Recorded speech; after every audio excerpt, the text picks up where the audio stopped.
Bonjour à tous et bienvenue pour la vidéo de la nouvelle lune du 9 février 2024. Alors, avant de sauter dans la nouvelle lune, je voulais simplement vous dire que je suis très heureux d'avoir des fleurs qui ont été offertes, imaginez-vous, par quelqu'un qui suit tout ce travail d'astrologie que l'on fait et qui apprécie énormément. Et donc voilà, vous vous doutez bien, hein? Au Québec, ici, des fleurs comme ça, on n'en a pas en ce moment dehors, donc c'est vraiment, c'est un super beau projet qui fait pousser des fleurs dans des serres. Et voilà, bon, ces fleurs se retrouvent ici. Avec grande joie, ça me fait vraiment plaisir. Vous le savez que j'aime les abeilles et les fleurs énormément. Et donc, voilà, on en profite tous aujourd'hui de ces jolies fleurs. Donc, allons-y dans cette nouvelle lune. On le sait, Pluton est entré dans le signe du Verseau et lors de cette nouvelle lune, les deux fameuses planètes qui sont en Taureau et qui vont se faire la conjonction, on parle de Jupiter et Uranus, eh bien, forment encore des aspects importants. On parle de carrés principalement. Donc voilà, la nouvelle lune elle-même, Soleil et Lune en Verseau font carré à Uranus en Taureau. Et Jupiter en Taureau, de son côté, fait carré à Mercure en Verseau, bien sûr, aussi. Et donc, on voit ces carrés-là qui sont importants, mais pas que. On voit aussi Mars et Vénus qui s'approchent de Pluton beaucoup. Et si l'on pousse un petit peu plus loin et que l'on va regarder le moment de la Saint-Valentin, on voit que Mars et Vénus sont autour de Pluton très très près. Et donc, on constate qu'encore une fois, ça fait quelques années que Mars et Vénus font des aspects particuliers la plupart du temps, hein, dans les dernières années, la plupart des années. On a des aspects particuliers entre Mars et Vénus, comme par hasard, autour de la Saint-Valentin. C'est le cas encore cette fois-ci. Et donc, c'est Pluton qui travaille avec Mars et Vénus alors qu'il vient tout juste d'entrer en Verseau. Et on se rappelle qu'à l'entrée de Pluton en Verseau, le Soleil l'accompagnait. Hein? Et donc, toutes les planètes personnelles passe sur le Pluton, c'est maintenant, c'est autour de cette nouvelle lune. Donc Soleil, Lune viennent de le faire et il y a aussi Mercure qui vient de le faire également et Mars, Vénus qui vont le faire maintenant. Et donc ça, ce sont les 5 planètes qu'on dit. Les deux luminaires font partie des 5 planètes personnelles. C'est un peu drôle de dire ça, mais c'est quand même la chose. Et donc voilà. Et donc tout ça tourne autour de Pluton qui entre en Verseau et en même temps, certaines de ces planètes personnelles font les carrés au moment précis de la nouvelle lune avec les deux planètes en Taureau, Jupiter et Uranus, qui se préparent. Donc, vous voyez, tout ça tourne autour de sujets très importants, desquels nous avons déjà parlé. L'entrée de Pluton en Verseau, ce n'est pas nouveau. C'est un sujet dont on a déjà parlé. Et les planètes qui se travaillent, Jupiter et Uranus en Taureau, aussi, on en a parlé plusieurs fois. Donc, simplement, tout cela s'accentue. Et les carrés entre toutes les planètes personnelles et les planètes en Taureau, Jupiter et Uranus, se font les uns après les autres, là, lors de cette période. Ça va durer un petit peu plus de... C'est environ un mois de temps où tous ces carrés se font. Et voilà, c'est bien commencé. Nous sommes dedans, dans ces fameux carrés. Et voilà, donc tout ce travail s'accentue. Donc je ne répéterai pas trop sur ce qui touche Jupiter-Uranus. On l'a déjà vu beaucoup dans les vidéos passées. Mais par contre, comme sur Pluton, au moment de la Saint-Valentin, nous avons Mars et Vénus qui seront là. Donc, ce n'est pas le moment exact de la nouvelle lune qui elle, est le 9 février, la Saint-Valentin, évidemment le 14. Mais quand même, on va aller travailler sur cette dynamique de Mars-Vénus autour de Pluton. Je trouve ça important. Et au moment là de cette nouvelle lune, c'est Mars surtout qui est collé sur Pluton. Mais c'est quand même particulier ce passage, à quel point les 5 planètes font toutes les carrés avec les planètes qui vont faire la conjonction en Taureau. Il y a quelque chose là de très grand qui change. On le sait comment Jupiter et Uranus vont amener des grands changements. Et donc tout ça, c'est quand même important. Ces carrés-là, ce n'est pas n'importe quoi. Nous les vivons et c'est une grande, on ne peut même pas dire préparation puisque ça se vit maintenant. Et donc si on va voir Mars et Vénus spécifiquement en conjonction à Pluton, de quoi parle-t-on? Eh bien, on avait commencé à ouvrir Pluton d'une façon intéressante lors, vous vous rappelez, du présentiel. Si vous voulez voir cette conférence que j'avais donnée lors du présentiel à Granby, hein, le 2 décembre 2023, eh bien, simplement, vous allez dans les lives de la chaîne De quoi parlent les étoiles et dans les lives qui ont déjà passé, vous pouvez le voir là en rediffusion. cette conférence, nous avions ouvert le sujet de Pluton. Et nous avions ouvert à quel point Pluton parle de l'inconscience, ça veut dire de choses, de vécus passés lointains en nous, souvent liés au principe évolutif. Et le principe évolutif, c'est quoi? C'est simple, c'est que l'on part, on va dire, du singe, là. Hein? Vous connaissez cette théorie de l'évolution-là. C'est ça le côté évolutif dans le déroulement des choses. Dans l'évolution de l'être humain, il y a le côté évolutif où on dit, on part des singes, on va vers l'être humain actuel que nous sommes. Et évidemment, avant les singes, il y avait autre chose. Il y avait des formes de vie, la cellule, la première vie sur Terre, tout ça. Il y a une forme d'évolution comme ça, cette partie-là. Et donc ça, c'est la partie, on va dire, de l'évolution qui est évolutive. C'est drôle et redondant de le dire comme ça, mais quand même. Mais il y a aussi un côté qu'on dit involutif, mais qui ne parle pas de régression. Là. Quand je dis évolution, je ne parle pas de ça. Je sais que pour beaucoup de gens, ça veut dire ça. Même pour le dictionnaire, ça veut dire ça. Mais dans les termes spirituels, le côté involutif existe et il s'agit du côté de l'âme qui descend. Qui descend, c'est le côté subtil supérieur, on va dire vraiment lumineux, qui descend dans la matière. C'est de ça quand on parle d'involution. Hein. Si jamais il y en a qui ont un petit accrochage sur le terme. Donc, évolution, c'est quand on part des singes, des cellules, de l'origine du vivant sur Terre comme tel au niveau matériel, au niveau des corps, et on va jusqu'à l'être humain d'aujourd'hui et encore plus encore à venir. Et l'involution, c'est quand on part du côté spirituel de la lumière, de l'âme, et qu'on descend et on entre dans la matière. Voilà. Involution, évolution, rapidement, utile de le savoir. Donc, quand on va regarder l'évolution comme telle, eh bien, l'inconscience, le côté Pluton, qui referme un pouvoir énorme, eh bien, voilà, il y a des vécus, des corps qui nous ont précédés, des formes de vie qui nous ont précédés, qui restent en nous ancrées. Et si on parle de Mars-Vénus, on parle d'amour. On parle aussi autour de la Saint-Valentin, vous imaginez bien, du couple. On parle de reproduction. On parle vraiment d'amour, mais d'amour vraiment qui va vers le couple et faire l'amour et la reproduction comme telle, tout ce grand sujet-là. Hein, quand même. Si on parle de Mars-Vénus avec Pluton, au moment de la Saint-Valentin, on ne peut pas faire autrement trop que de parler de ça. Et donc, on va nommer une mémoire qu'il y a dans l'inconscience, qui recèle, qui cache un grand secret, un grand pouvoir de l'humanité qui n'est pas vraiment utilisé, puisque pour l'instant, c'est dormant. Ça dort dans l'inconscience de l'humanité. Je ne parle pas de subconscience, c'est vraiment différent. Si ça aussi, on avait déjà décrit la chose, je ne reviendrai pas aujourd'hui. Mais voilà, je parle vraiment de l'inconscience, c'est ce qui dort en nous complètement et qui ne s'éveille jamais.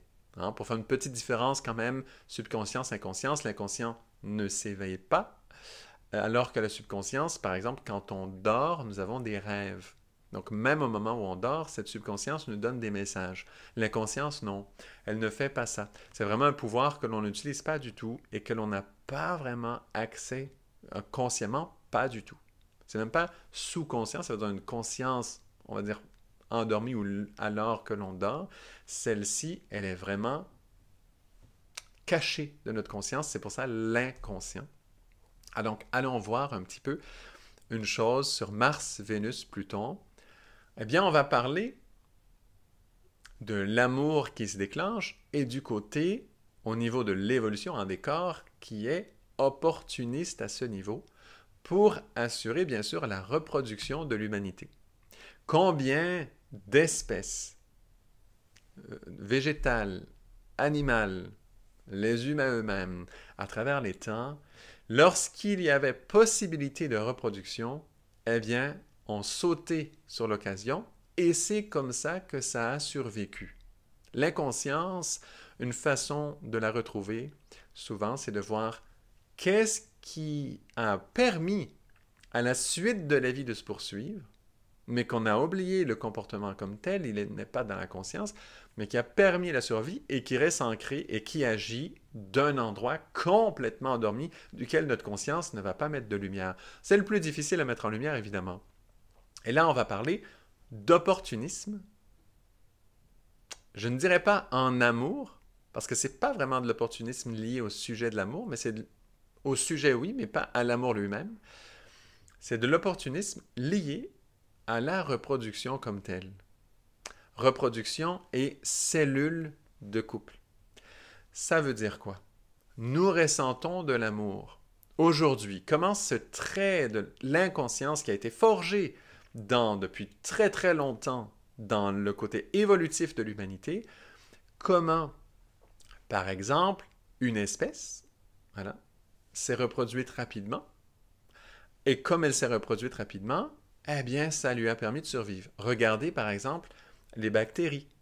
On a une culture cellulaire, souvent, la culture qui se reproduit le plus vite prend la place et finalement envahit les autres. Pas toujours, mais c'est une des traces de l'inconscience qui est plus rapidement il y a reproduction. Même au Québec, c'est très spécial, hein? Même la religion avait amené ça.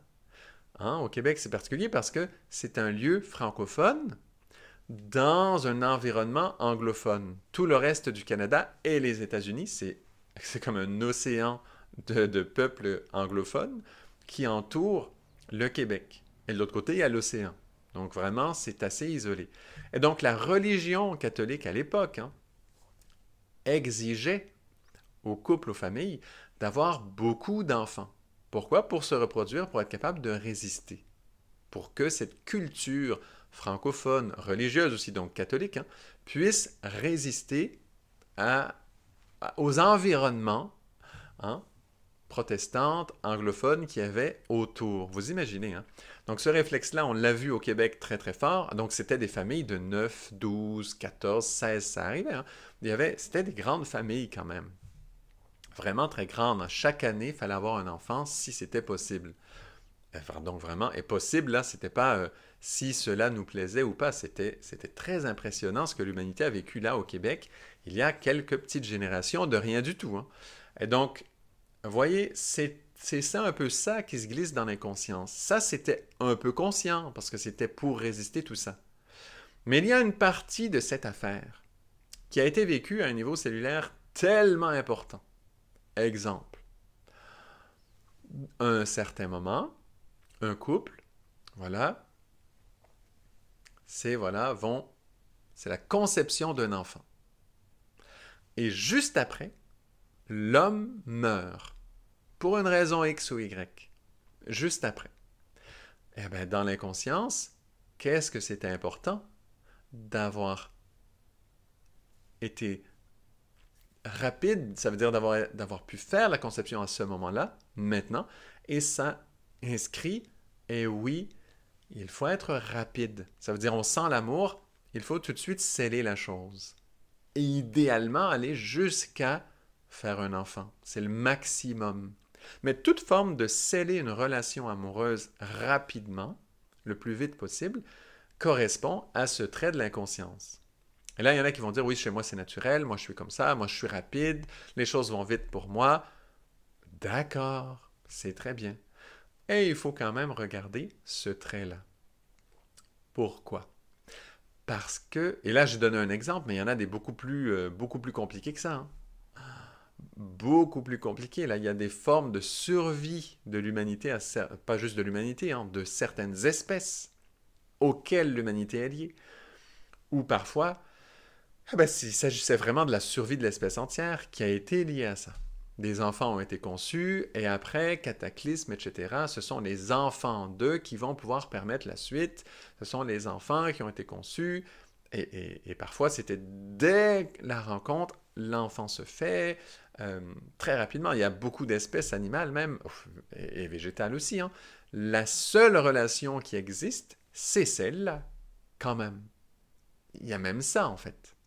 Vous voyez jusqu'où ça va, parce que là, je donne un exemple très soft, ça veut dire très peu significatif au niveau de l'empreinte de l'inconscience. Mais il y a des espèces végétales, animales, où le seul niveau de relation vraiment entre le côté, dont on va dire homme-femme, là, mais vous comprenez, dans cette polarité de couple, là, le côté masculin-féminin, eh bien, mâle-femelle, là, comme tel, eh bien, le seul échange qu'il y a, Ah ben, c'est la reproduction, en fait. Vous imaginez à quel point ça ancre dans l'inconscient très très fort? Eh oui, il y a des espèces, l'échange qui existe, c'est celui-là. Et il n'y en a pas d'autres.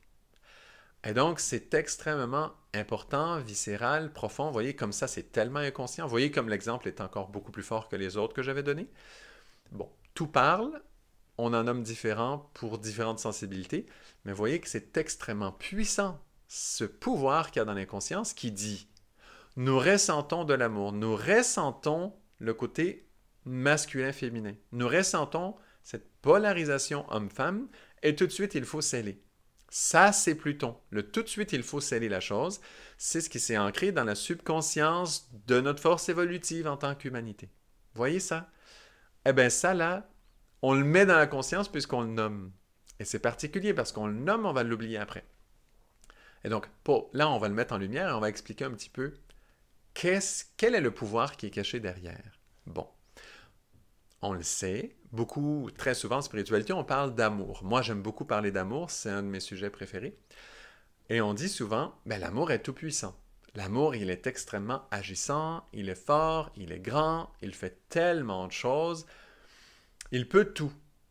Mais dès qu'on sent une forme d'amour, on veut sceller la chose, être opportuniste sur le sujet de l'amour, donc on sent quelque chose et on veut sceller pour ne pas perdre, pour ne pas rater l'opportunité, parce qu'on ne sait pas si on va revoir la personne, parce qu'on ne sait pas, mais qu'est-ce qui va donc arriver?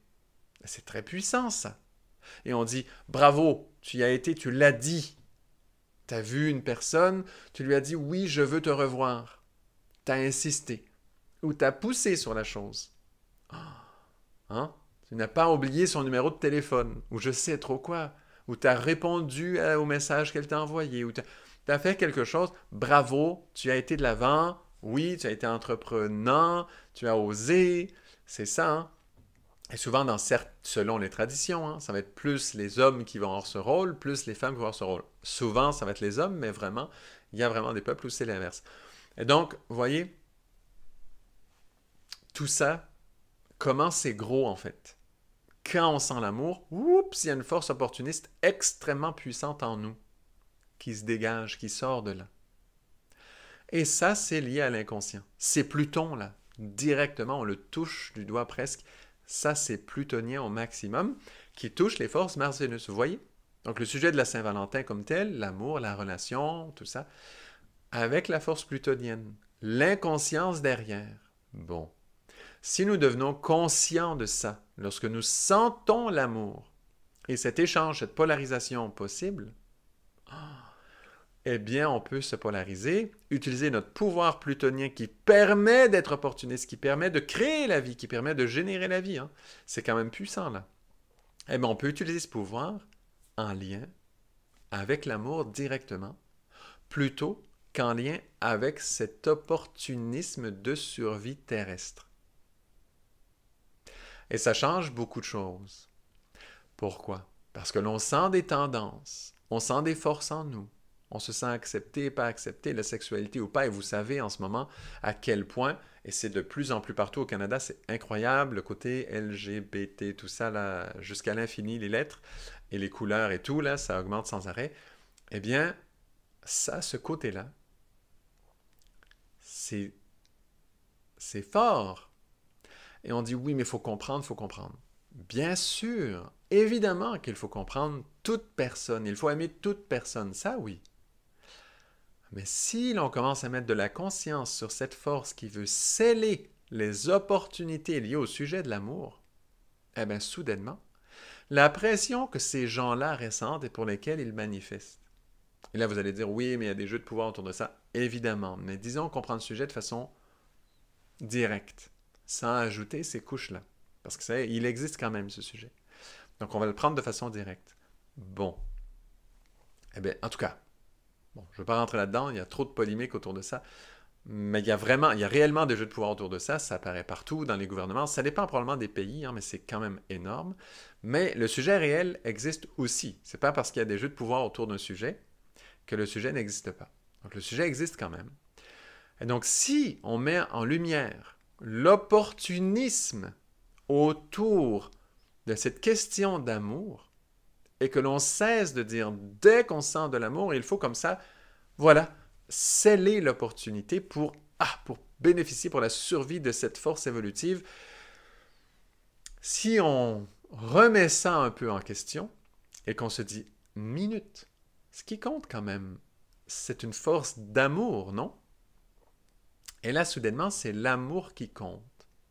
Mais toute cette question-là, d'identification à telle chose, là, eh bien, soudainement, elle diminue d'importance. Pourquoi? Parce qu'on met l'accent sur l'amour lui-même, sur le fait d'aimer. Et non pas de passer à tel acte, telle chose, d'être opportuniste, de garder la relation, d'être accepté, de garder ça, tout ça. Il faut savoir que ce sont des forces de l'inconscience qui nous poussent dans ces sujets-là, tellement ardemment. Et c'est impressionnant l'ampleur que tout ça prend. Franchement, en tout cas, au Canada, c'est vraiment impressionnant. Et donc, il faut le comprendre quand même que c'est cette force de l'inconscience évolutive qui n'est pas encore mise en lumière. Donc, le Pluton, là, n'a pas donné sa force. Elle dort et elle influence de loin, comme un vieux programme qui influence de loin sans qu'on s'en rende trop compte. C'est ce côté opportuniste sur l'amour qui crée cette tension gigantissime. Parce que si nous mettons notre attention non pas sur sceller et capitaliser, c'est ça le mot, capitaliser sur une sensation d'amour réciproque que l'on ressent. Hein? D'une façon ou d'une autre, jusqu'où, libre à chacun, mais vous comprenez l'idée. Si on ne met pas notre conscience sur l'importance de capitaliser rapidement, et dans le régime capitaliste dans lequel nous vivons dans tellement de pays, et qui est exagéré de certaines façons tellement, et qui pousse toutes sortes de choses justement très subconscientes, je dirais, dans ces cas-là, certaines inconscientes, certaines subconscientes, comme comportement, eh bien, le côté qu'il faut capitaliser sur les opportunités qui nous sont présentées est très, très, très, très, très fort. Et oui, cette force de l'inconscience a beaucoup d'influence. Et si l'on la mettait au service de l'amour, plutôt qu'à cette tendance, c'est même pas une tendance, hein, c'est un comportement archaïque en fait, hein, que l'on utilise encore aujourd'hui. Et certains vont dire, oui, mais sans ça, nous n'existerions pas aujourd'hui. C'est vrai, je suis d'accord. Mais si on ouvre les sujets avec la spiritualité, avec l'astrologie, avec tous les outils qu'on peut avoir, si on ouvre Pluton, Mars, Vénus, hein, Mars cette force masculine, Vénus cette force féminine, et Pluton, ce côté lié à l'inconscient, et donc l'amour entre Mars et Vénus, l'inconscience qu'il y a derrière, si on chauffe cette force astrologique-là, et qu'on se dit, minute, le pouvoir caché dans ce réflexe qui veut capitaliser, opportuniste, et qu'on l'offre à l'amour lui-même, à l'amour comme tel, le monde change complètement. Et là, je le dis, est-ce qu'on arrive à le ressentir? Peut-être qu'il faut décrire un peu plus pour comment le monde change. Pour moi, je le sens en le disant, évidemment. Là, on va le décrire quand même un petit peu. Eh bien, soudainement, tout le pouvoir qu'on met pour capitaliser, et vous savez quand on capitalise sur une relation d'amour, toutes les conséquences que ça a, qui sont énormes. Il faut le savoir quand même. Notre vie, notre karma, c'est la maison 7 en astrologie. Hein. Tout ça change complètement. Parce qu'on a capitalisé. Ça veut dire on a scellé quelque chose dans une relation avec quelqu'un. Dans un plan ou un autre. Hein. On l'a fait. Eh bien, soudainement, la force d'amour, elle vient d'où? Elle ne vient pas du capital lui-même qui va résulter de cette capitalisation-là. Vous voyez? Elle ne vient pas du résultat. Elle ne vient pas du fait que, ça y est, le couple est formé. Elle ne vient pas de, ça y est, l'enfant est là. Elle vient d'ailleurs. L'enfant vient quand même. Selon. Et l'enfant va apporter beaucoup d'amour aussi, évidemment. C'est énorme, c'est riche, c'est grand, c'est grandiose, tout ça. Mais à la base, dans la relation elle-même, il y a un amour qui vient d'en haut. il y a le ciel qui nous fait des signes. On dit souvent l'âme sœur, hein? C'est très utilisé. Il y en a qui disent flamme jumelle pour certaines choses, l'âme sœur pour d'autres. Il y a d'autres façons encore, j'ai oublié, parce qu'il y en a de plus en plus des termes et tout. Voilà, bon, il y en a plein.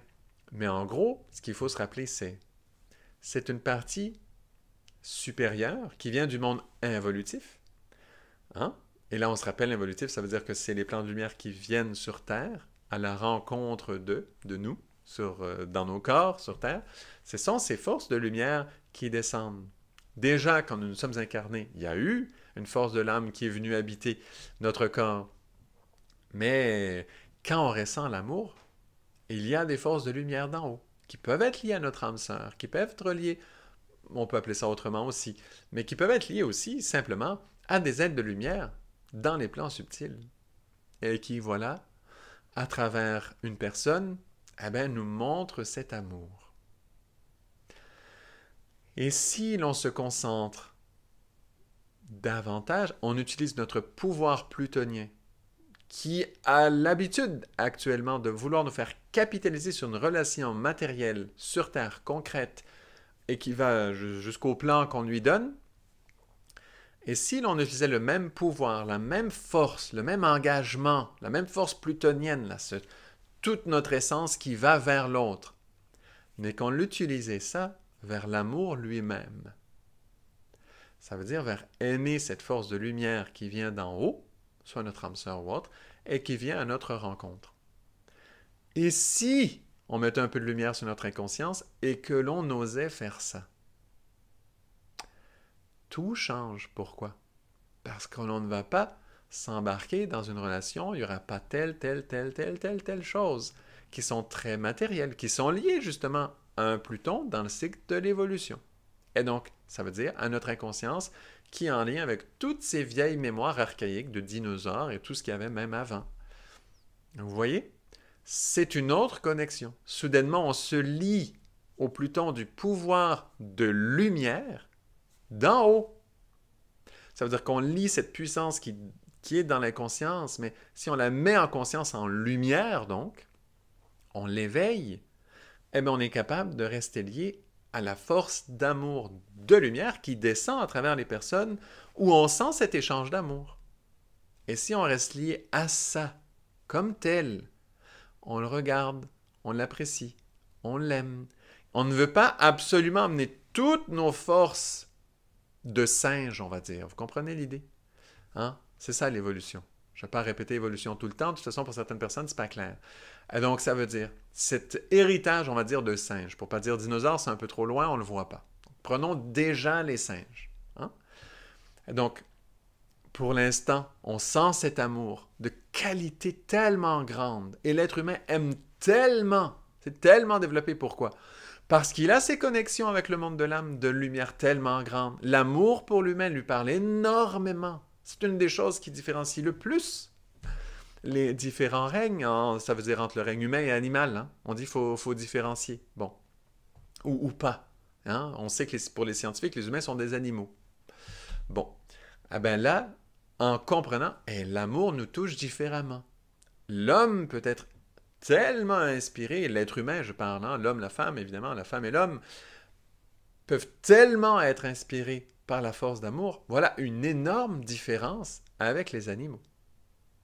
Parce que ces mémoires de singe, on va dire, et tout ce qu'il y a avant, évidemment, on se comprend, eh bien, n'en ont rien à faire du côté de l'amour.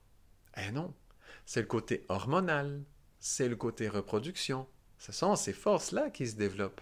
Certains animaux, certes, oui, ok, il y a une forme d'affection. Mais on ne parle pas d'un amour. Oui, les éléphants, quand ils perdent un membre de la famille, ils vont prendre un temps long, en respect, tout ça. Bien sûr. Mais on ne parle pas de cette inspiration absolument incroyable qui soulève l'être humain quand il aime, qui est extrêmement grande. Et voilà, le Pluton de l'humanité, qui est opportuniste, qui veut capitaliser, voir la différence entre les deux, peser les deux. Eh oui, peser ces deux forces-là. Il y en a une qui met en lumière, parce qu'on est fidèle à l'amour, on se relie aux forces de lumière. Ça, c'est mettre Pluton en lumière. Il nous apporte tous les éléments lumineux pour accomplir tout ce qu'il faut, tout ce qu'on peut accomplir sur Terre de formidable.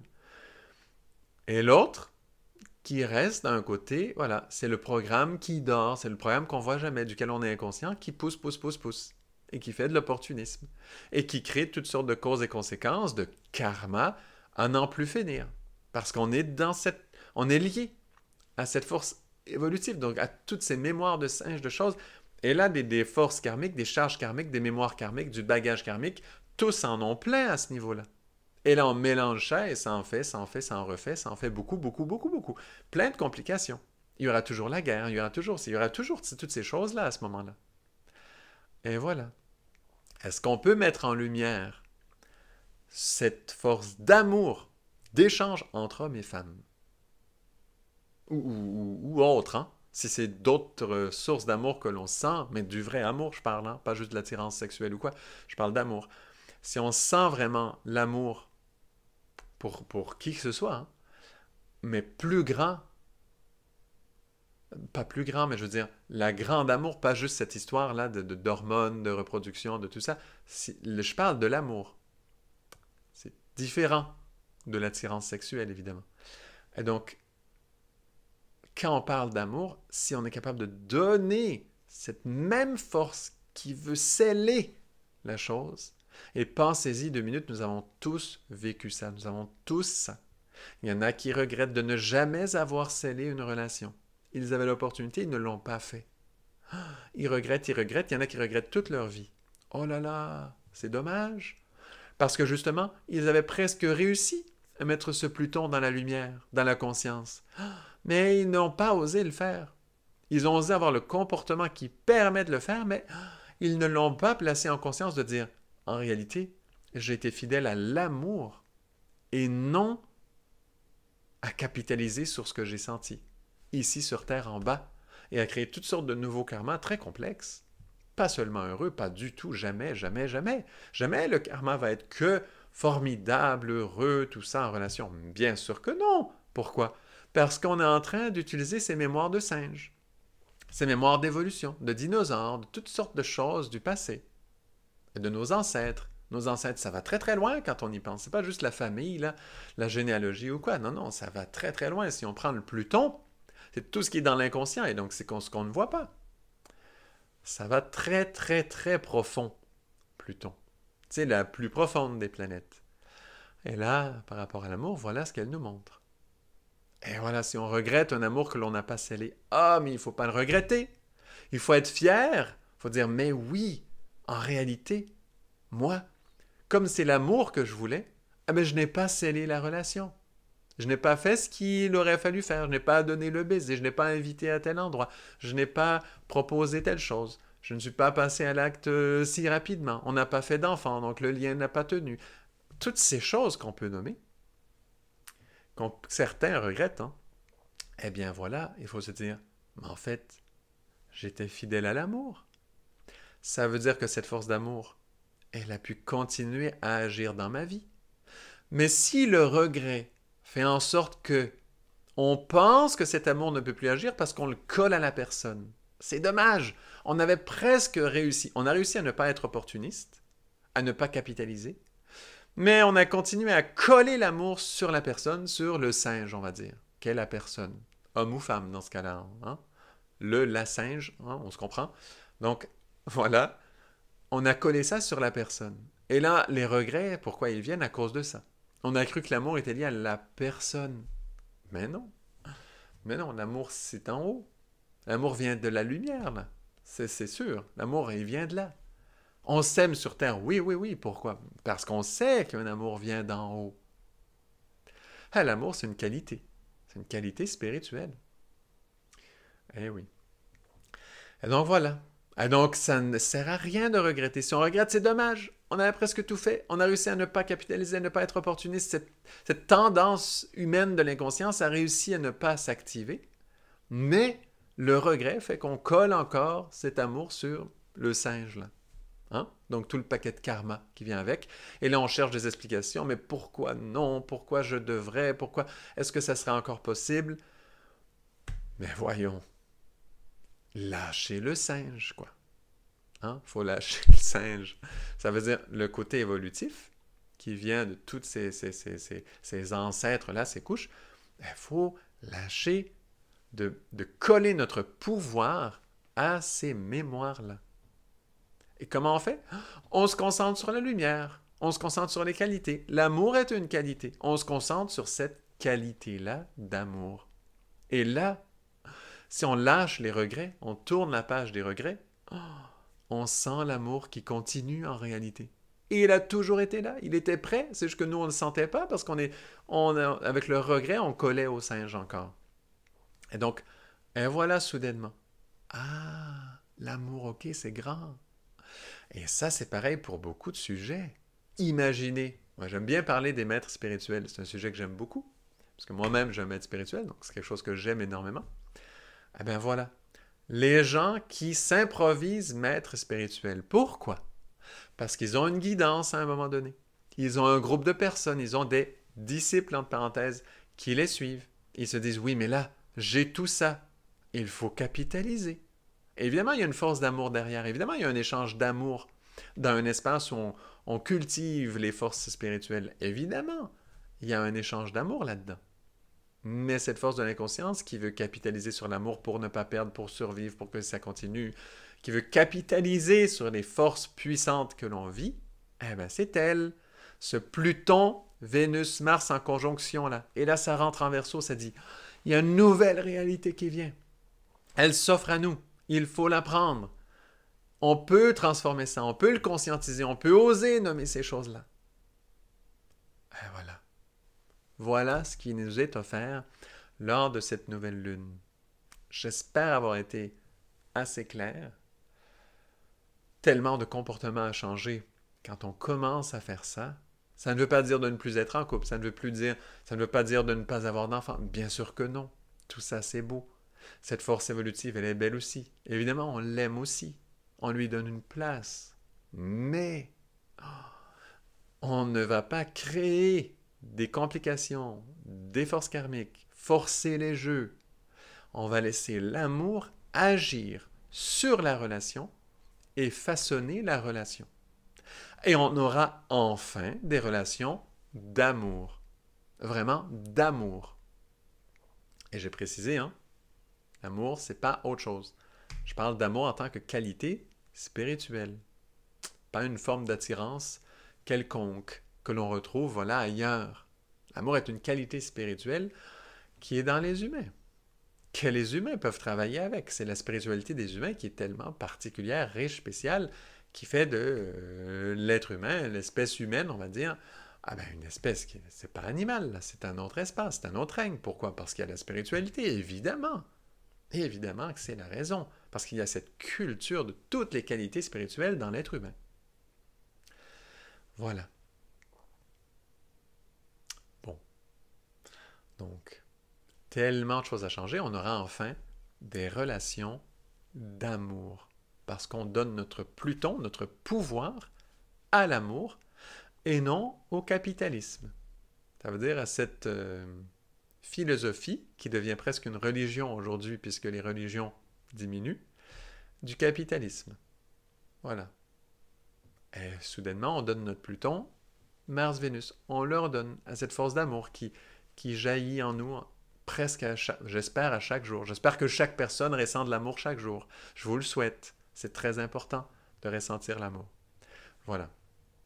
Merci beaucoup à tous. J'espère que vous appréciez ce travail. N'hésitez pas hein, à commenter, liker, partager. Il y en a dernièrement qui m'ont dit « Yann, tu fais moins de vidéos qu'avant » parce qu'ils ne voyaient pas comme ça ressurgir les vidéos tellement. Je ne sais pas pourquoi. L'algorithme YouTube, je ne sais pas ce qui fait ça, mais les vidéos que je fais sont moins proposées. Est-ce que j'ai parlé de quelque chose qui a été filtré? Je n'ai aucune idée de la raison, mais voilà. Sachez, hein, il y en a qui ne voient moins les vidéos, mais qui apprécient. Et il y en a, je ne sais pas à quel point ils les ont cherchées par contre, mais je me suis fait dire ça quelques fois en croisant des gens récemment. Mais non, moi j'ai toujours gardé le même rythme. Et donc tout continue. C'est juste que ça a été moins proposé par les algorithmes et tout. Donc si jamais vous voulez favoriser ça, permettre à d'autres de les voir aussi. En plus, il y en a pourtant, c'est pas si difficile, hein. En général, on s'abonne à la chaîne et on active la petite cloche de toutes les notifications. Et en général, on devrait voir assez facilement les vidéos qui sortent. Mais pour une raison X ou Y, je ne sais pas laquelle, eh bien, ça a été moins suggéré récemment. Donc voilà, simplement, si vous voulez participer à ça, les commentaires aident. Likez évidemment. Regardez, bon, ça c'est une évidence, mais voilà. Bon. Donc merci de votre participation, merci de votre appréciation. C'est un travail que j'aime beaucoup et que voilà, qu'on poursuit gaiement avec des fleurs extraordinaires. Donc merci encore une fois, à très bientôt pour la suite.